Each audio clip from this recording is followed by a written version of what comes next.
YouTube, welcome back. We're here with another one, another ramble. This will be ramble number 6. Today we're only gonna talk about one knife. It's a little bit later. You can see the sun setting around.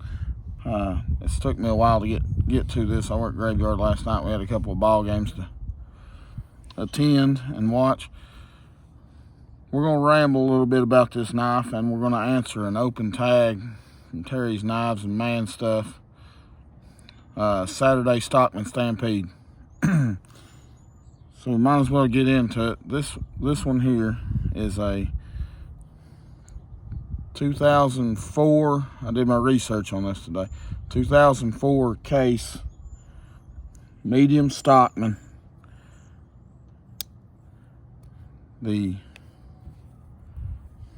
This is what everybody wants to talk about here. The numbers are 63087. It's in stainless steel. This one's got an interesting story to it.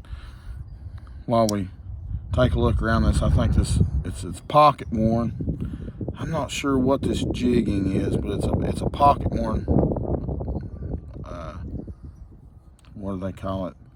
Pocket worn style or edition of knife. It's just got the regular oval shield. I believe they're nickel silver bolsters. We've got brass liners on this one.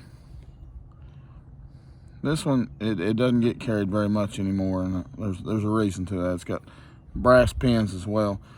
It's got the small pin blade, stamped with SS stainless, or maybe they call it surgical stainless. It's got the spay blade. So on this one there's no sheep's foot. That one's USA 63087 SS. This one's got the case double X with the lightning bolt S.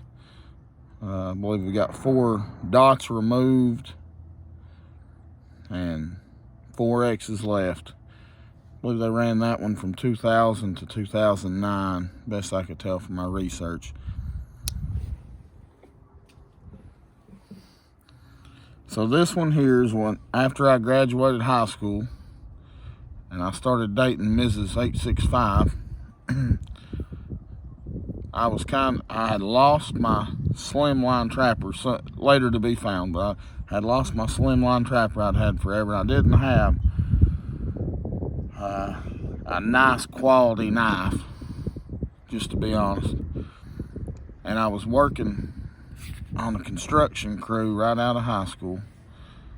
And I said, I'll tell you what, I've made a few paychecks. We're gonna ride up to the Knife Works and I'm gonna buy me a pretty good looking knife. Let me kind of hold this sticker down. This is a United We Carry, In God We Trust.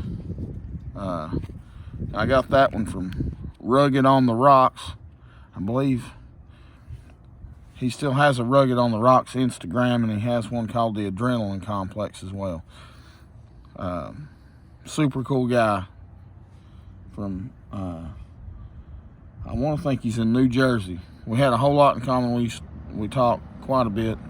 Anyway, back to this. So I went to the case counter and saw this one, and I just absolutely loved it. And it wasn't too high of a price, maybe $65 at the time or so.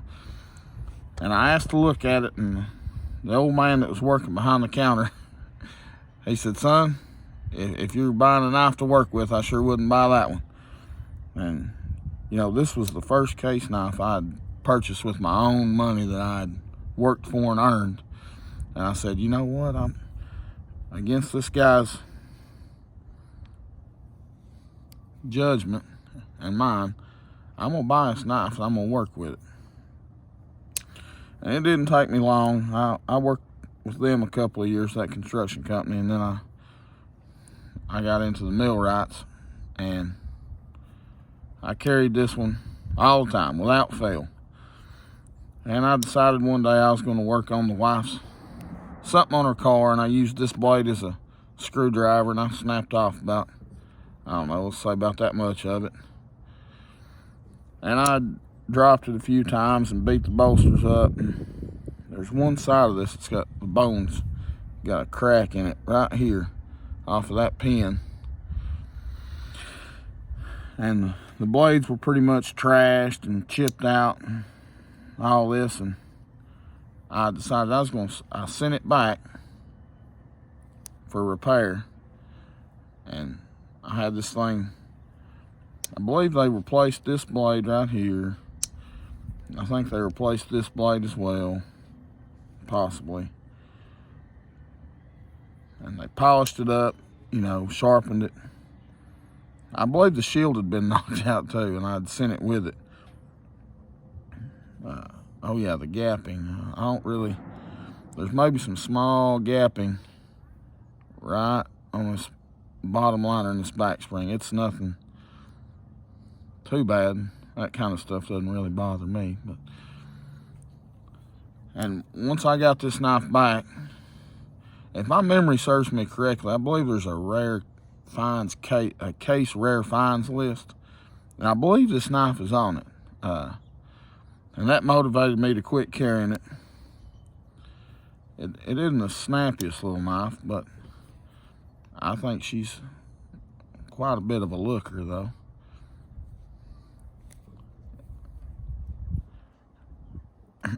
So once I received this back from Case, I decided I don't believe I'm going to carry that one anymore. Now I have pulled it out and let the kids whittle with it a couple of times here and there.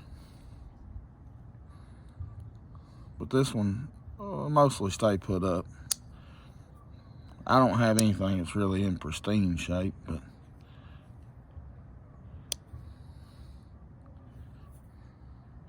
I really, really enjoy having this one. It has a little bit of keepsake, means something, I guess. So we'll open this one up a little bit, set it down, and we're not gonna look at these other items. We'll highlight them. We got a Data Crew water slider I carry a lot of times with it, and a couple extra items in it just in case I need something. The Emerson Mini A100, which is a super solid knife, basically a sharpened pry bar. We carry these a lot. I've got two of them. I've got the satin thunderstorm finish on one, and I've got one with a black blade. The one with the black blade, I've done something a little crazy with it, but I really, really enjoy it. And then we've got a Lynch All Access Pass version, I think 2.5. It was a raw kind of titanium with a anodizing on these lettering. And when I had that Zon sent out for Cerakote, I sent this along with it, and Parker did a phenomenal job on it as well. Rocky Top Customs, check him out if you need anything, any kind of mod work or Cerakote service. And this clip was one that DLT sold. They had put the yellow pearl colored clips on, I think, a Warthog version exclusive they'd done with DLT, and they had some extras. And I thought, man, I really like that clip. So I picked that one up, and once this thing got Cerakoted black, I thought, man, that yellow would look fantastic on that thing. But guys, I appreciate you listening to me. And this morning I woke up absolutely, it was more than this morning. I guess it was this afternoon, because I worked last night and slept. But it was morning time to me when I woke up and looked, and I had been asked to be on RJ's lives one day, and I'm absolutely flattered. I mean, I can't believe this community is just unreal to me, and I will graciously be on one of his lives. I've got a kind of weird schedule, so we'll have to work it out. It may be a while, but I don't know that anybody's out there listening to this to to care, but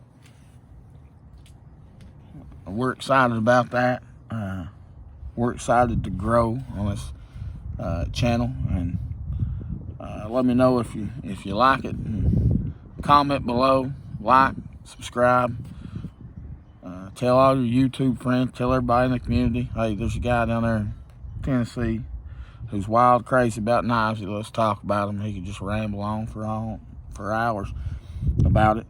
I can't remember if I mentioned, but this was a Saturday Stockman Stampede open tag response for Terry's Knives and Man Stuff. He's a super cool guy. You need to go check him out. Another plug is J.O. Ventures is coming up on 1,000 subs, and we'd like for him to get there. So I know I don't have a big audience, but by chance, if there's somebody out there that didn't subscribe to him, go check him out. And if you like what you see, if you like what you're seeing here and on these other knife channels, you'll love what you see over there with J.O. Give him a follow and a like and a subscription. And that's about all I got to say. I appreciate you guys stopping by and listening to me ramble. If I hadn't said it enough, like, subscribe, share. Definitely comment down below about whatever you want. We'll take the good, the bad, whatever you got. So, like I said, I appreciate you guys watching along. We'll catch you on the next one.